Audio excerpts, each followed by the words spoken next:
I'm told that it was really popular for women to shimmy during the drum solo when this was played at clubs. I'm just looking at just take me back to the Whiskey A Go-Go in 1968.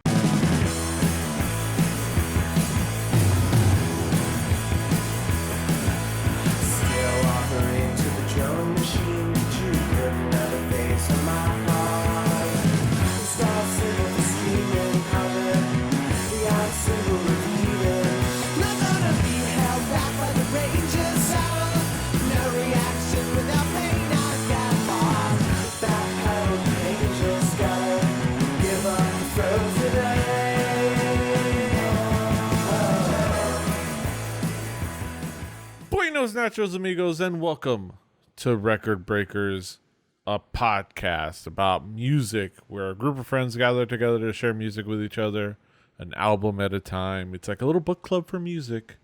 I'm Petey Rave, and I'm feeling groovy, man.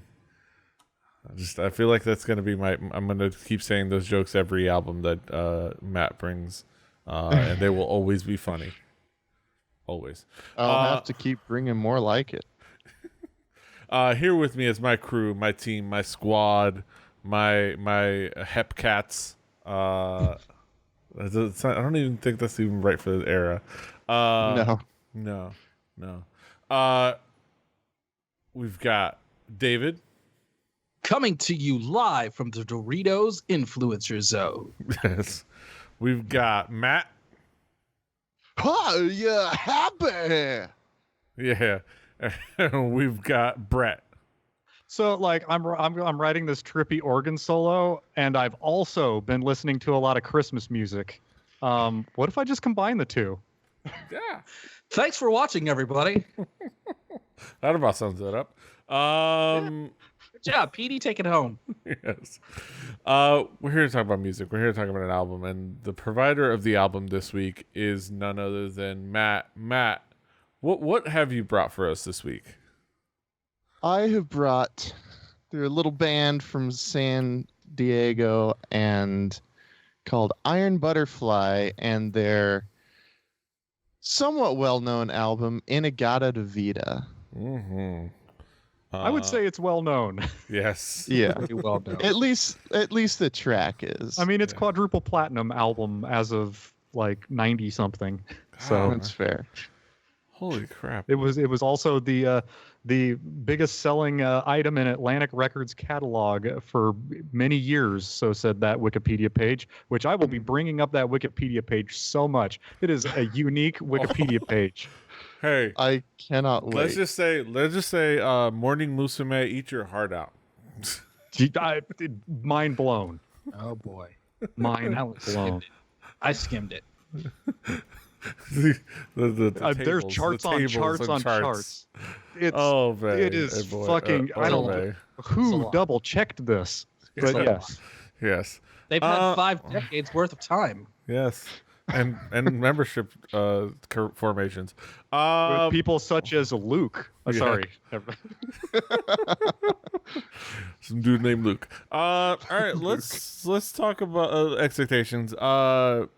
David, what were your expectations coming into this album? Shout out to Luke. My expectations were, well, I can't really act like I wasn't familiar with this album because I was. I did not realize how big it was in terms of album sales.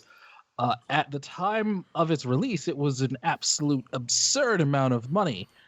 You'd go to the record store if you had, buffalo nickels. You'd walk and you'd tie it to your belt, which was the style at the time, and you'd go up to your Harmony house or what have you and say, give me 3 Bs for a quarter or something, and you'd get an album and some change back. And that's kind of how this was. It was massive, and I'm a little surprised that it's not as well known now. Mm-hmm. Brett, what were your expectations coming into this album? I mean, I haven't listened to a lot of Iron Butterfly in my life, but I'm familiar with what they were getting at in their sound, and like I've been around enough of it. I'm familiar with, you know, there are times in my life where it's been on more than others. I'll bring that up, but mainly I knew this album. I have it on good authority that in about 1968-69 at Purdue University. Students would play this record until it wore through. It was part of the culture. Bob Greasy, Iron Butterfly, and Psychedelics Yes. were hanging out. Astronauts as well. Yes. Margin Homer made out to this album. Astronauts. He also listened to Yummy Yummy, I've Got Love in My Tummy as the moon landing occurred. Exactly. Yeah, let's talk about this album. Matt, No, what did you have any expectations? Yeah. well, didn't have I mean, I was familiar with the song, but I hadn't listened to the other side of the record, which is the A side. I was familiar with the what is the entirety of the one side of the record, but I wasn't familiar with the other side. It is I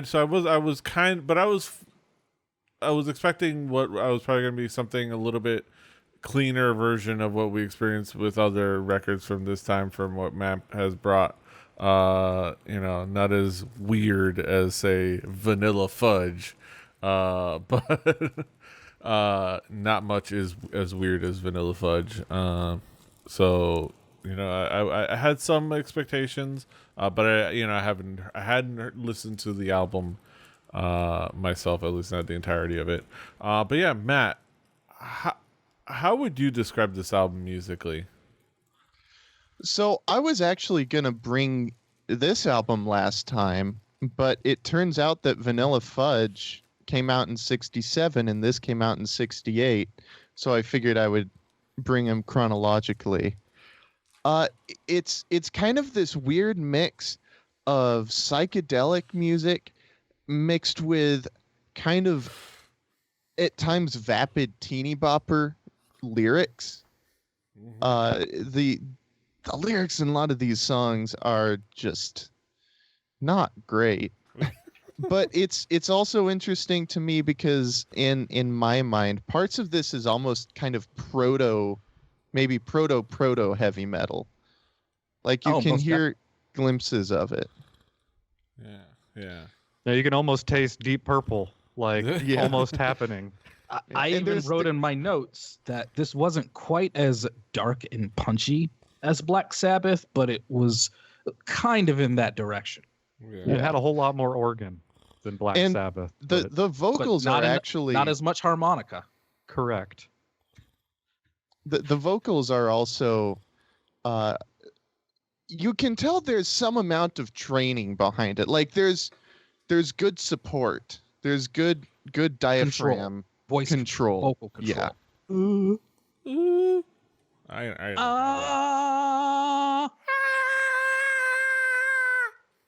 I mean, this album hung out in the range a lot, like Yeah. like Hank Hill being like I'll disgusted tell you or what. scared. Oh, Yeah. It's that it's the low vibrato. I want you to take your hand with me to propane and propane accessories. That's or hitting a little close to or home. Mr. Anderson, or Mr. What was his Yes. name? Mr. Anderson. Yes, from Beavis and Butthead. Kids, ask your parents. Yes. They were whacking in my camper. That's right. Awful. That was God, from I the bet that movie movies. totally. When we used to go to movies, kids, ask your parents. Yeah, when the first Space Jam came out, there was also another movie in theaters, one that I wasn't old enough to go to. Yeah, that I was probably more interested in. It was probably because I was about to turn 13, so Yes. that was more my speed. And Oh, while everyone else is nostalgic about Space Jam, I'm like, yeah, that was a fun movie. I would have welcomed you all to the Slam Jam. I mean, did Space Jam have a psychedelic white zombie acid or peyote trip?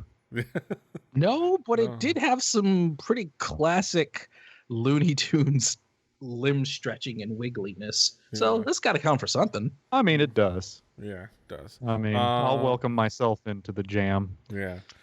All right, but let's welcome to Japan.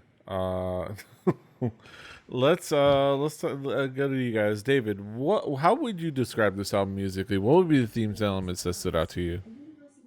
From this time period in rock music, I have kind of two tentpole frames of reference, possibly three. One of them is Black Sabbath, and the other is King Crimson. And every once in a while, I'll throw some of those early Genesis albums in there too. Iron Butterfly was, as I said to Matt, not quite heavy metal, but almost there. They weren't quite as flowery as a lot of psychedelic bands at the time, but they weren't totally into the end of the world and the miserable existence that Black Sabbath were talking about on their first couple of albums. And they also weren't as so far up their own craniums as King Crimson at the time. They had a nice little psychedelic hard rock balance. I would say psychedelic hard rock. Mm-hmm. Brett, how would you describe this album musically? I mean, it's they are one of the psychedelic like acid organ bands. It's I would say there's a lot of it's some hippie ass lyrics. Like this is some straight up like late 60s hippie ass shit, which it comes with it is a record of record. It is one of those that like when you hear it, it takes you to a place and a mindset. Let's say if the school bus driver from a certain evening cartoon program were to do something and certain organ sounds came out of it, you'd be like, oh, hippie shit. Now, are they? It sounds like they're rebooting the Magic School Bus on. Yeah, the Adult Magic Swim or School something. Bus. Another thing that like what I think of is about this album is there's a lot of use of the Vox Continental, which you might recognize from other such bands as The Doors when they're not using a Fender Rhodes. But it's that very like you hear it, and I have "Come On Baby Light My Fire" stuck in my head because it's the opening is the sound, like it's that bright and thin sounding organ that everybody had because they no longer wanted to haul around a heavy Hammond. No Kurt Weill on this album though. No Yeah. Kurt Weill songs. Yeah. The list of former members of this band is the longest I have ever seen in my life. Like the membership timeline is Not even is- King Crimson's list is this big. I can't. They did tour with Yes, I see, but no, like I didn't even take the time to count. There it's are in- two completely different Queensryches that have less than this.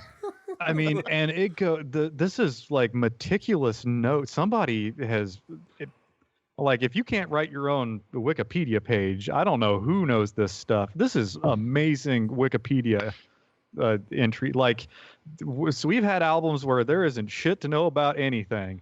There is everything to know about who, including Luke, the drummer from 1981, I believe. Let me confirm that. He was Luke. from 1981 to can we find 1982. Luke? Took time off, and then was back on from 1983 to 1984. Switch I don't know homies. who was drumming No at that Luke. time. Let us Yeah, know. can we get Well, Luke on the podcast? No, he was Yeah, I need to know. he was a percussion. He wasn't on drums. And he was on vocals. he was So- percussion and vocals.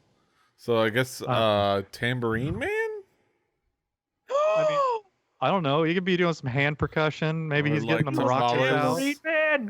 Oh Uh, man, tambalas. just imagine Iron Butterfly with some bongos and congas. That's Yeah, some good like shit Some right timbales there. or I- some shit like that. Iron yeah. Butterfly with Shatner. But I would listen to Yes. Iron I Butterfly had that thought earlier. in like bossa nova. That would be great. So I want to get back to I mean, Iron Butterfly, for a band that, like, All that you know, we hear wanted. about Iron Butterfly, but from the looks of this, they were doing the, Is like, all I'm right playing by the me. casino and the like the outdoor festival for ages. Like they weren't putting out albums, I'll tell you that much. Wow. Like, they have more members than Rush has albums. Like, it's like, it's That's amazing. almost as many as Buckethead albums. This is nuts. I am This is like, this was probably the like, this has changed my life. I now have a benchmark. This was with AKB48 to pages. shame. This is like Like, if you look up, like, the Habsburgs and, like, look for their family tree, it's not as impressive on Wikipedia. Like, this is great. But yeah, that's what that, like, and it's, you know, there's a lot of other things going on in this album. There's some Jay weird. Mills from Spock's Beard is playing with them. Oh, that's amazing. There Oh, are I should things. totally bring a Spock's Beard album. There are some strange musical choices that are done in this album, and we get into songs. I'll bring in that. But, like, yeah, it's such a strange band and an even stranger Wikipedia page. yes, exactly. Yeah, let's get into some of the key tracks. Matt, what would be some of the key tracks for you? Let's start with Most Anything You Want. First track, it's pretty good for kind of letting you know what you're getting into. It's also a great example of the vocal talent and control, and, like, the control at the ends of the range. You hear that the organist is pretty good, and the guitarist is fine. Are You Happy? The first Are You Happy? It's just, if I hear those three words together, that is what immediately comes to mind. It's a perfect example also of the totally just inconsequential lyrics, just talking about a groovy girl and asking her if she's happy. But they did discover the diminished chord. And lastly, In-A-Gadda-Da-Vida. I almost should have picked out little chunks. But there's first of all, I love playing this on Touch Tunes, etc., at restaurants and bars, because it's such good value. It's the same song, it's the same price as all the other ones, and you get 17 minutes worth.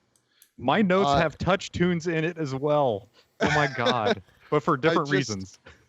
I think I know what you're talking about.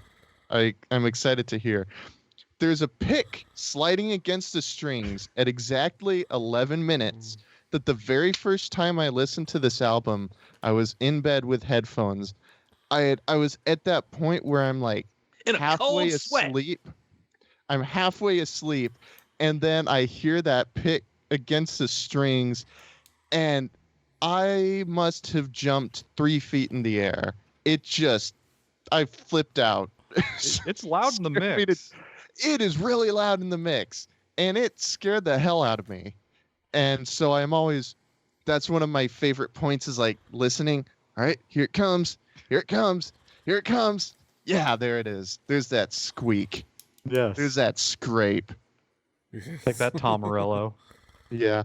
And I also have gotten, certainly not all of it, but I can beat out a couple of the basic beats of the drum solo. Yeah.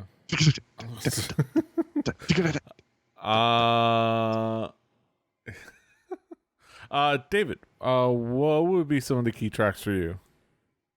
Are You Happy is a song that I'm surprised with how well it worked, with how lazily it was arranged and put together. But it works somehow. I think one thing on this album with a lot of the the tracks is that a lot of them end very abruptly, and I thought that was weird. And it was most notable on My Mirage. I was really just getting into that song. It almost had a sludgy feel, but then it just stops.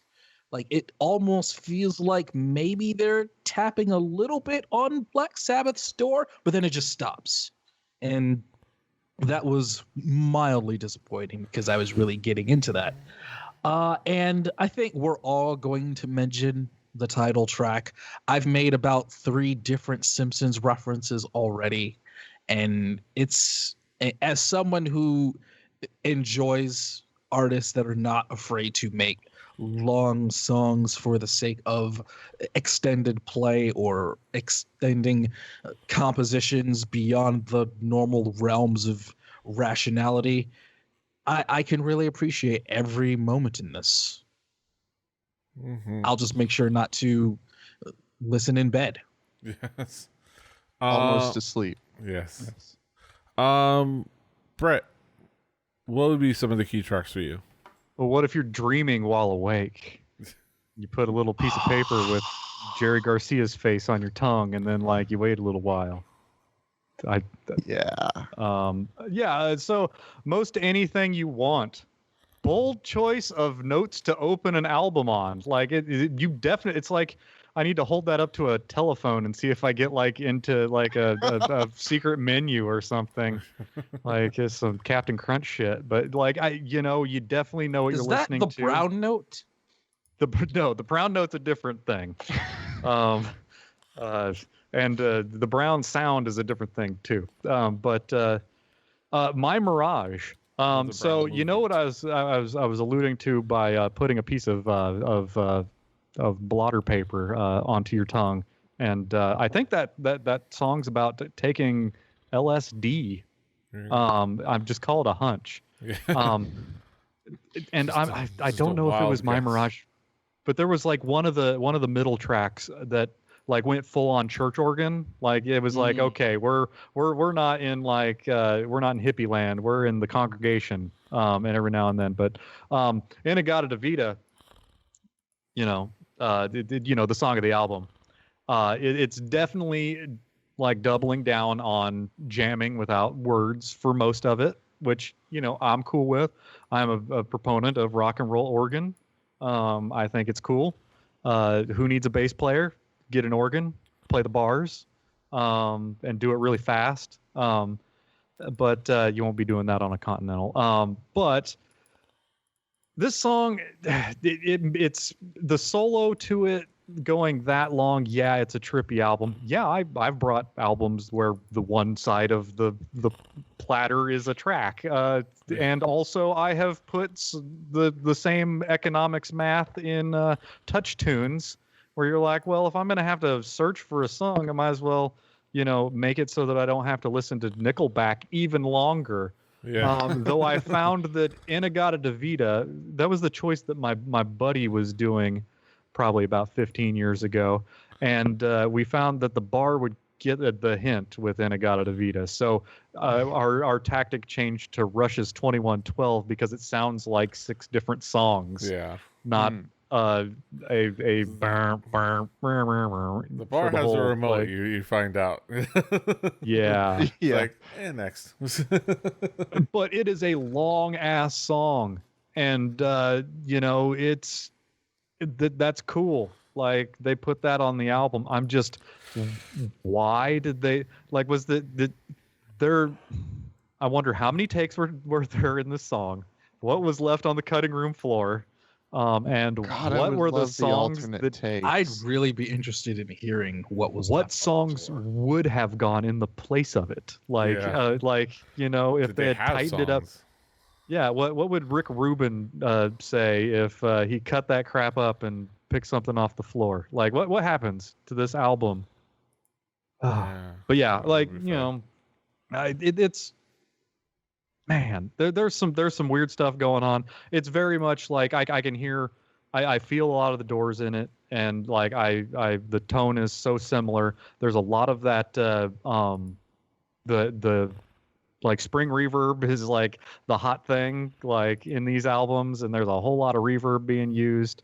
It didn't have the like make me dizzy stereo effects that would come later on into the 70s. But In-A-Gadda-Da-Vida definitely had the long play length. It's a neat song, and it doesn't hold up probably at all compared to what people thought about it when they first heard it. But like, it's got some stuff going on. They pull out at least some of the stops. Yeah. I will argue also nice pun with the organ. I will argue that having played this at several bars where it did go the entire time, it is fun to scan around and watch, like, as it comes back in, people do start doing they get a little chicken neck. Uh-huh. And just kind of watch the ebb and flow of everybody around the bar. There's like somebody out there's like staring off in the distance with the 1,000-yard stare of the, like, you know, the choppers. Flashbacks. Yeah. I might have done that. Yeah. Oh, Also, man. Brett, I think I still owe you $1 for playing this. Oh, last I time. mean, I have so many like Touch Tunes credits I've forgotten about that live that whenever I'm in a bar and I hear like, you know, something terrible, I'm like, okay, time to do Up Next for 25 minutes. Yeah. So that dollar man. will come back to pay me. Also, So thank you. also, I've learned one thing. I've learned about Touch Tunes is you don't actually have to be in the bar to. Oh no, I've done know what? that I was to so just- many people. I was just Go looking, on. and there is a bar within my radius that it's half price. I could play it for 50 cents Yeah. right now. Meow the Yeah. Jewels. I'll think like- is I'll something like- that I played. Yeah, At a bar. I've pumped a one bar credit. full of some random K-pop and and like baby metal and like I can't tell you how many times I've had to go to my favorite suburban barcade and get people to actually start dancing by playing an Outkast song. nice. Uh, Yeah, I mean, early Michael Jackson is the get the Midwesterners to boogie song of True. choice. Very true. And That playing that is- at like a moose hall or something, like Yeah. you'll light things up. But That yes, is remote so touch true. tunes is a tool, not a weapon, but it's a good weapon. Yes. But that being said, now that I've rained hell upon a part of the world, yeah, so the songs on here, I didn't talk about the music in general, but the songs, yeah, most anything that you want is just like it starts you off by like being the progenitor of you can have whatever you like, like, but in psychedelic form. Have whatever you like. Yeah. So most, I can see that through line. But yeah, it is some cheesy ass lyrics, and it's adorable and fun. And yeah, In-A-Gadda-Da-Vida is it's the entire other side. it's like as we've talked about already. It's fascinating. And it's not a concept song. They're just like kept playing. No, It's it's just just a jam. Yeah. It's just jammed. It's like Like okay. the non-slight return Voodoo Child. Exactly. Yeah. Yeah. Wasn't But- exactly put together. No. But it's fascinating. But yeah, let's bring it back around the horn, talk about some conclusive thoughts. David, what would be your conclusion on this album as a whole? It's fun. I think now that it has some years on it, I wouldn't go so far as to say that there's a novelty to it, but it is fun. The album has a sonic sameness to it. If you do appreciate Hammond organ, you will probably appreciate that more than most. The songs transition from one to another fairly quickly. This is a 36-minute album, but it's a quick 36 minutes. I have listened to bands that will do one entire song longer than that, and that's a slog. But this was not. This flew Like by. Pollen for Storm. me. Should I bring an Edge of Sanity album? I don't know. The title track was a trip down memory lane in many different ways of phrasing, and I can say to Matt, I had fun with this. I really did. Good. Brett, how would you conclude on this album? I just saw that the technical personnel list on this includes a photographer, who worked on films such as Midnight Cowboy and Paint Your Nice. Wagon. So like, sorry, this Wikipedia page Shout out just to Stephen keeps- Paley. It keeps paying. Just going from a wandering star to This is- In-A-Gadda-Da-Vida. This is clearly a concerted effort. This I was a mean, project wow. for somebody. Yeah. This is somebody's life work. Yeah. They did a damn fine you job should of be, it. and whoever it is, you should be damn proud. Yeah. I mean, it's a good. It's always nice to have like good copious notes about like an album.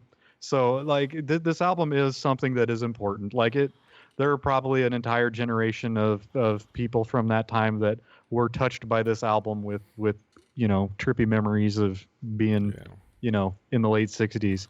I don't have any of that. Yeah. But I can understand the appeal.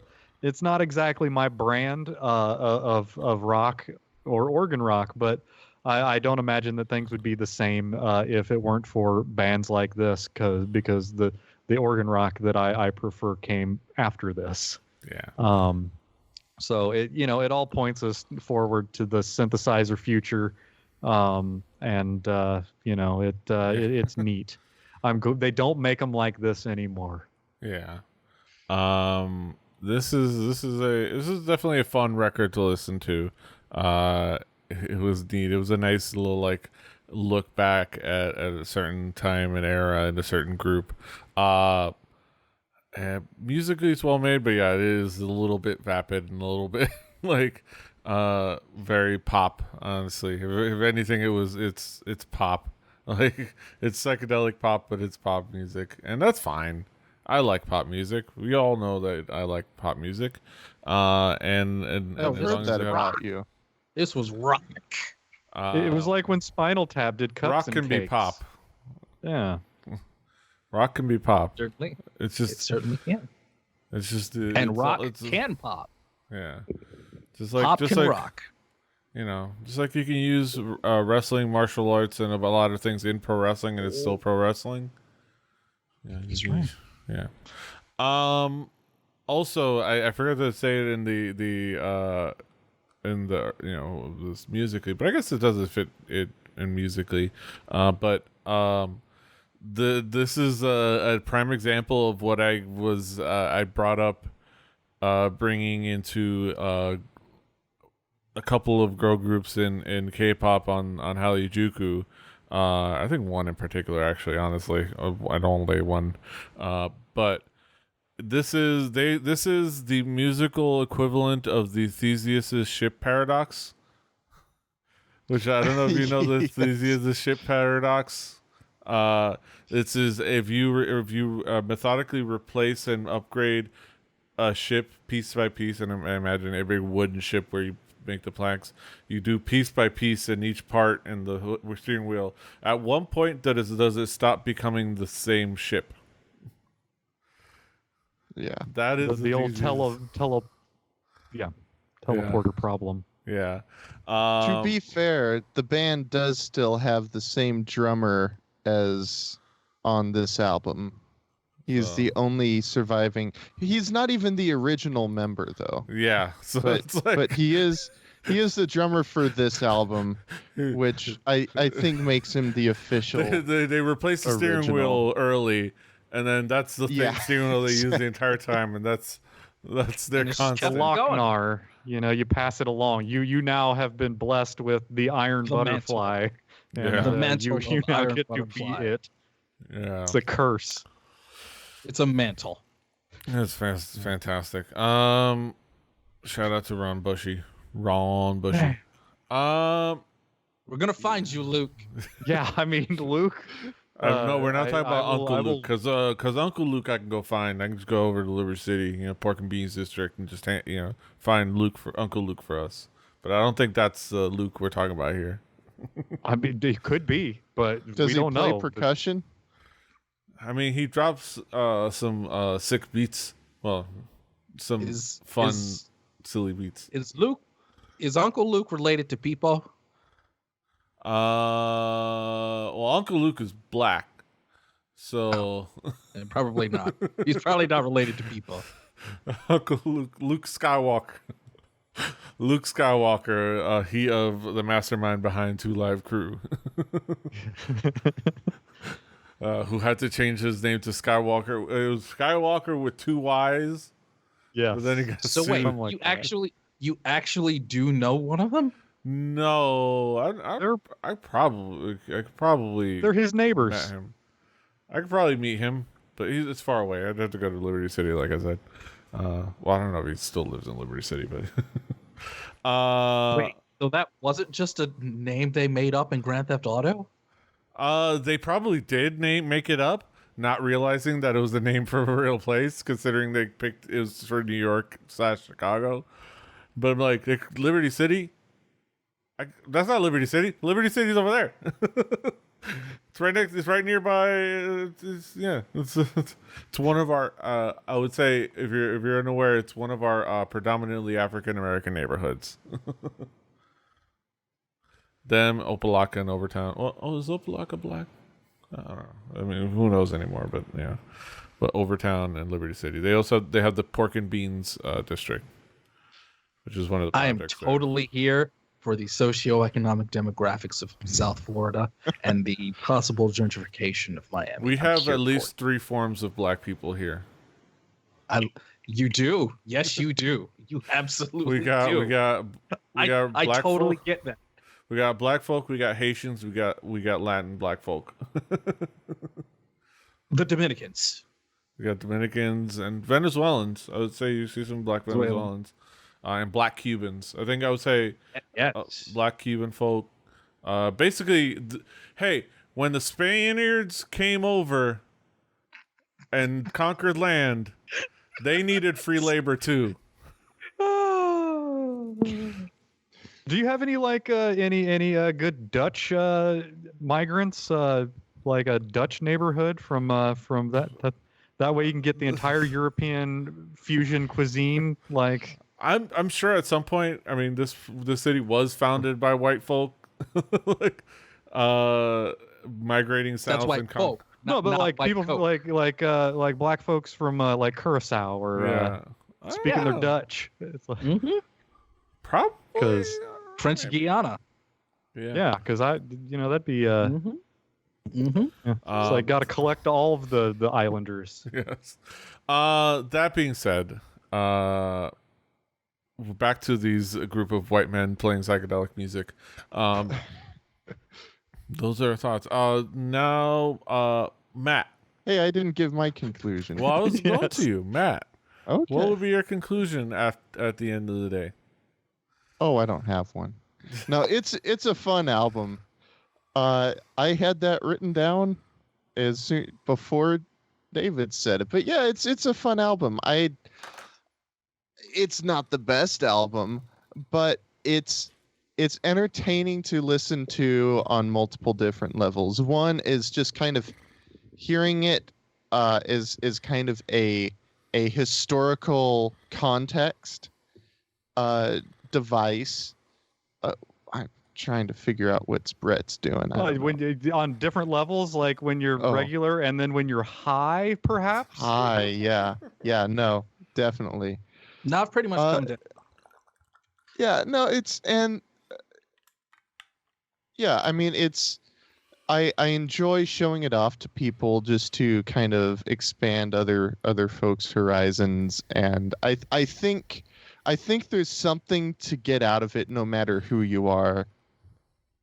Yeah, expand their horizons, bruh. Yeah. I feel like this is a great example of what happens when you search for the origin of a meme or a reference, and then you find that origin, and it's actually pretty great. It's actually a guy got drunk and he couldn't pronounce it in the Garden of Eden. So Yeah. They drank a gallon of some wine and yeah. Drunk. yeah. Yeah. Also, Luke, Luke. Get- Shout out to Luke. find us, man. We're gonna Yeah, find Shout you. out to Luke. I'll put out I'd the love Luke to meet you. signal. I'd Like, love yes. to buy you a beer. Yes. Yes, and we will play In-A-Gadda-Da-Vida on the Touch Tunes and buy you a beer. And I will introduce you to The Simpsons. Yeah. So that brings us to the conclusion of Top 10 episode of Record Breakers. Hell yeah. This is a That great brings us to one. the end of our thoughts on Iron Butterfly. Now we get to the main event of the evening, our haiku reviews, where we sum it all up in poetic form. Yeah, let's get down to the nitty gritty. Haiku numero uno. David, what is your haiku? This album sounds like a real strong example of rock and or roll. Yes. Brett, what is your haiku? Some hippie organ, a short acid trip, pulls out a few stops. Mm-hmm. I have one joke about organs. Yes. Those are the things that you pull stops for Yeah. those that you don't know the organs. Yes. My haiku. What was it? Doug Engel got drunk. Said Garden of Eden wrong. The rest, history. Matt, what is your haiku? This proto-metal will surely reveal to you aspects of delight. Mm-hmm. Yeah. Enjoy this album. Listen to this album on our Spotify playlist. Play Record Breakers the home game. I just noticed on the on their Wikipedia. Back to the Wikipedia. On their little info thing, it has their current members listed, and past members is just see former members. just go down there. We're not going to give you the summary. Just go Keep down. scrolling. Keep scrolling. It's a whole thing. Just It's a go, thing. It's Man. it's the majority of the shit page. ton. You gonna be here a minute, You'll man. find it. You gonna You'll- be here a while. We got. I've got a PowerPoint vertical present- monitor, Yes. and it takes up so much of it. Yes. But that being said, you can of course find us on our Spotify playlist. Play Record Breakers the home game. Do your due diligence and your due diligence. Follow along with us at home. On that Spotify playlist will be next week's record, presumably. Yeah, next week's record. Barring a guest episode, I guess they always say when we're transitioning into a new cycle. We have my album. And my pick is let me take you back to Japan Night 2017. I don't remember if it was 14, 15, or 16. No, probably 15, 16. But I was there, of course, hanging out with my buddy Roberto Villegas, Austin resident and friend of the show. Vincent Fo. Yep. Check out Cosmic Radio TV out there. Hanging out Japan Night, and I was just taking in the acts. Then there was this tiny Japanese girl with a bob haircut, got up on stage with nothing but a guitar. I think it wasn't even an acoustic guitar, but plugged in electric. Bro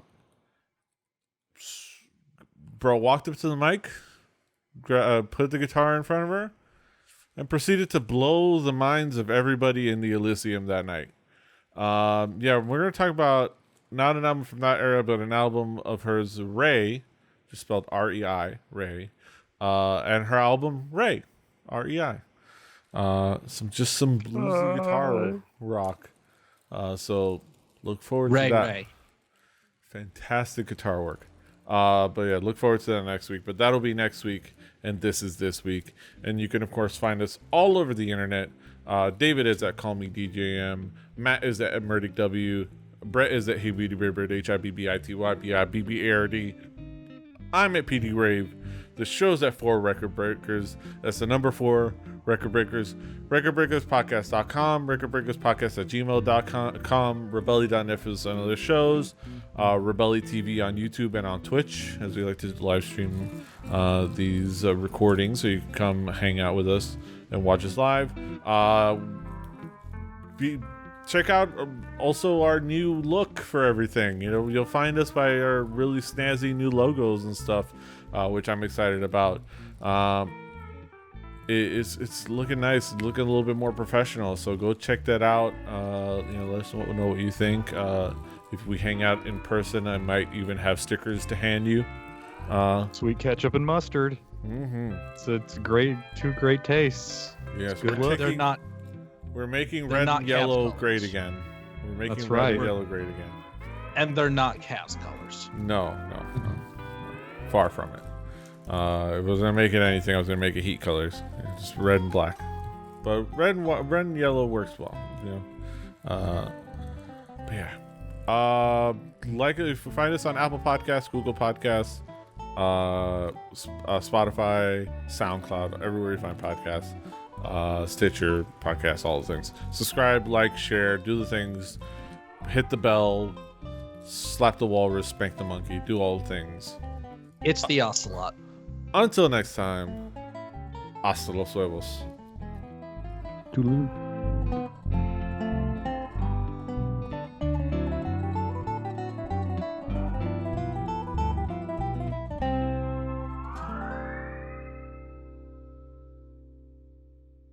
Diamond Club hopes you have enjoyed this program.